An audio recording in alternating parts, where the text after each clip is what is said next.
Hi, I'm Adam Hunter. I'm here with the opposition NDP leader, Carla Beck, for a year-end interview. Carla, thanks for joining us and taking the time. Good to be here with you. How would you characterize the last 12 months or so? It's been a crazy year with an election, and you added to your team. What do you think when you think of 2024? You know, I think of climbing a mountain. This is how we described the project that was in front of us all year. We knew that we had a mountain to climb. I think at the start of the election, a lot of people wouldn't have picked us to be as close in the race. We believed, and we didn't quite get there, but we're incredibly proud of the progress that we did make, and you see that in the makeup of the House this session. I know you said there that at the start of the election, or the election campaign, or the start of the year maybe, there wouldn't be an expectation that you would almost double your seats and do so well in the election. But I think on election night, my take from you is that you felt disappointed, that your speech was a little bit, not like, we did it because you didn't win, but that you were a bit let down. Is that a fair assessment? It is a fair assessment. People that know me would understand I'm incredibly stubborn, as I've said before. Watch me bring in groceries. I don't like to make two trips. Our goal was to form government, and we came incredibly close. And again, I'm proud of the work of the team and what we achieved. But there was a little bit of disappointment there because we weren't in it for second place. I accept the results. I accept that we have more work to do. But we also have a mandate as an opposition that's doubled the number of seats that we hold in that House, and that has a mandate to continue to focus on the things that Saskatchewan people have told us consistently are most important to them. So we promised we'd hit the ground running, and I think the people of the province, and certainly I think the government members, felt that this team did hit the ground running, and we're not stopping. What worked in the campaign? What do you think people responded to and voters responded to? Yeah. The first thing that we knew that we had to do was really focus on outreach, meeting people where they're at, whether that was kitchen tables or shop floors, coffee row. We put a lot of focus on that. And then from those conversations, from those connections, we put forth a platform, a focus really on the things that people in the province, no matter where they lived, told us were most important to them.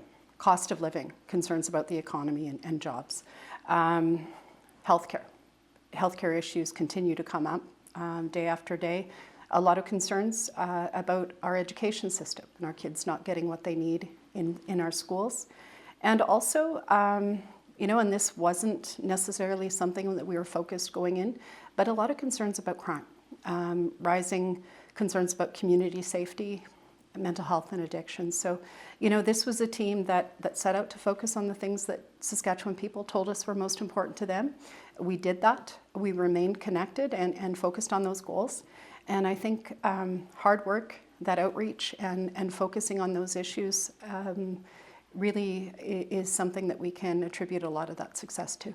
When you reflect back and you think of maybe where you came up short, what things didn't connect with people, or where do you have to build those bridges? Yeah, I think two obvious places, the results that we saw in Moose Jaw and Prince Albert are an area that we'll continue to focus on, redouble our efforts to connect with people in both of those communities for sure.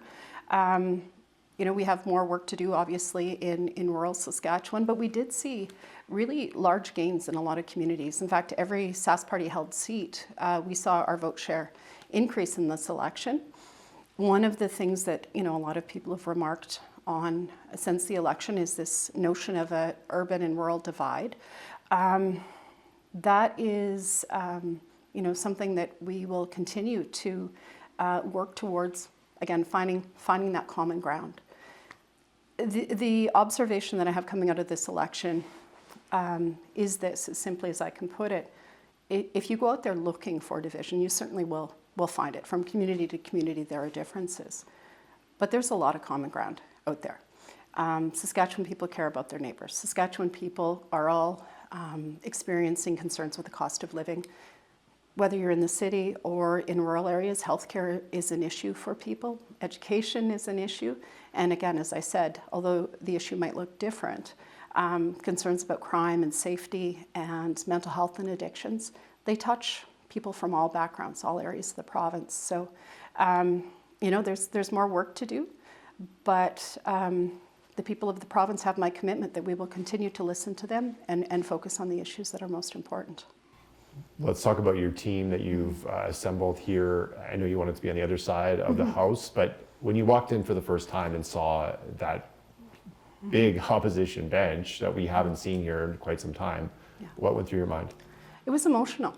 I didn't look at the physical makeup of the desks until the day that we swore the new MLAs in, and it was emotional. It is a physical representation of the hard work and the focus that this team undertook over the last number of years, and I think is a testament to how hard those MLAs worked. Record numbers of doors knocked, people knocking for years, making all of those connections across the province.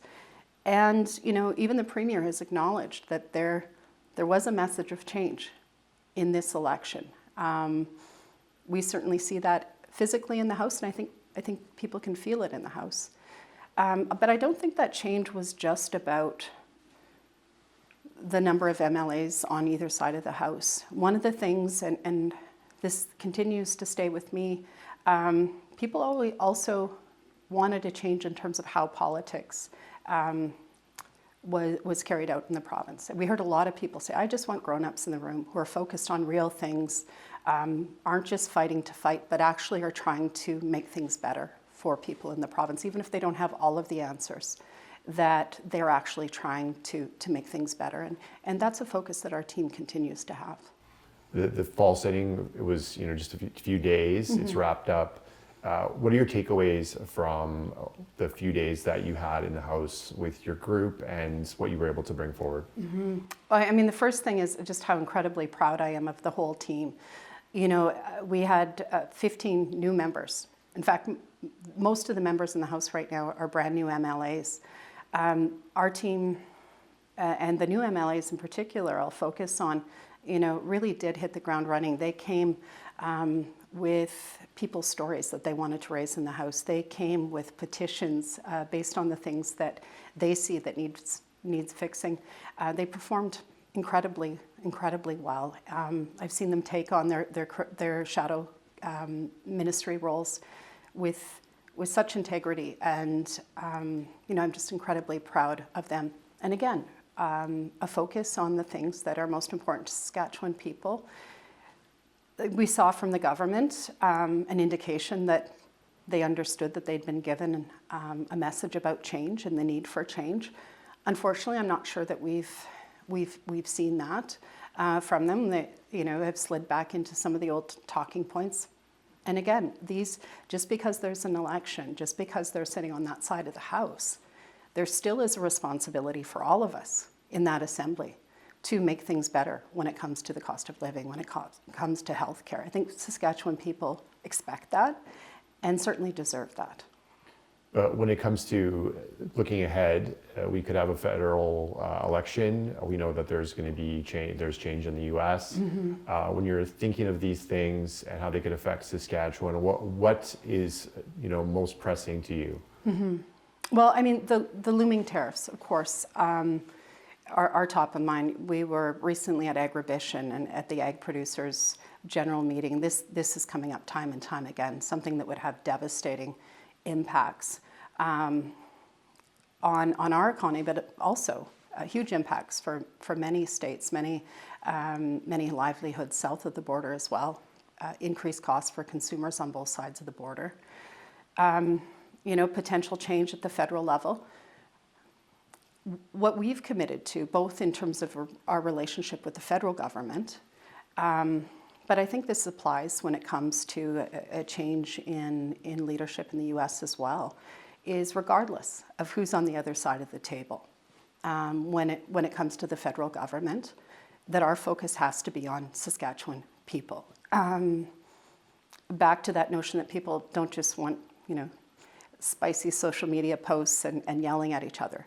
They expect politicians to be at the table, putting up the fight that needs to be when there are decisions that are being made that are going to damage people in our province, but also willing to be there to find common ground, to get best benefit from decisions that are being made. Like on the federal level, I think of things like the childcare program or the potential to have diabetes medication covered, something that would be life-changing for people in our province. That's the kind of change that I heard from people that they're expecting from leaders at all levels, and is something that we're committed to. When you look ahead to next year, and you talked about commitments to seeing changes in healthcare, seeing changes in education, we have a budget forthcoming. We know that the government's deficit from this year is projected to be higher. What are you looking for in that budget? What are you expecting the government to do to deliver for people in those areas that you said came up during the campaign? They were mentioned also in the throne speech, and they've come up, I think, daily in the House as well. It's a mixture of hopes and fears. I mean, hopes certainly would be that the government is true to their word when they say that they understand that they need to change, that they have to fix what's broken in healthcare, that they have to start to ensure that all kids in our province have the level of education that we all expect for our kids. But Adam, I was elected in 2016, and I remember what that 2017 budget looked like, where the government wasn't really clear about what the financial situation was in the province during the election. And then the very following year in that budget, we saw devastating cuts to education we've never recovered from. We saw cuts in so many areas. We saw increased costs, doubling the take on the PST. So I guess I approached the budget and the spring sitting with a mixture of hope, again, that we can continue to put forth the case that Saskatchewan people want us to about what needs to be fixed, but also with some trepidation, quite honestly, because I remember, and we still feel the impacts in this province of the decisions made in 2017. When I think about the fall sitting, one of the things that will stand out to me is a speech made by your colleague Jared Clark in the House, and I'm wondering what your reaction, your thoughts were hearing that. Yeah, it was emotional. This is the third election that I've been through, and I've heard a number of speeches, decent speeches on both sides of the House. That ranks probably at the top in terms of bravery, poise, grace under incredible pressure, and frankly, something that no family in the province, let alone someone elected in the House, should ever go through. We sign up for this as elected officials, and there's a certain amount that you understand that you are, when you put your name on a ballot, that you're going to be subjected to. No one should ever feel that their kids have signed up for that. I was incredibly proud of him. We let Jared respond in the way that he and his family needed to respond to what happened to them and tell their own story. But if anyone hasn't heard that speech, I really do hold it up as an example of grace and dignity in facing a situation that no one should have faced. Carla, it's been a busy year. What do you have planned for the next few weeks and over the break and heading into the first couple of months of the new year until we come back here for the spring? Yeah, the first order after the election, of course, was getting ready for this session. I think what people can expect from us over the next days and weeks before Christmas will be that continued outreach, that continued focus of our MLAs on their shadow minister portfolios. We'll take a little bit of a break to reacquaint myself with my family, and we're going to have everyone home at Christmas. But again, in the new year, we're going to continue to focus on the issues that are most important to Saskatchewan people. We're going to continue to see our MLAs right across this province. And really, the project now, and I think the whole team understands this and is certainly on board for this, is to fulfill our role as the official opposition, which we do with honor, but also to show the people of this province that we are indeed a government in waiting. And as I said, I've been incredibly impressed and proud of the team so far, and I can't wait for the people of Saskatchewan to get to know them all better. Carla, thanks so much for your time. Thank you so much.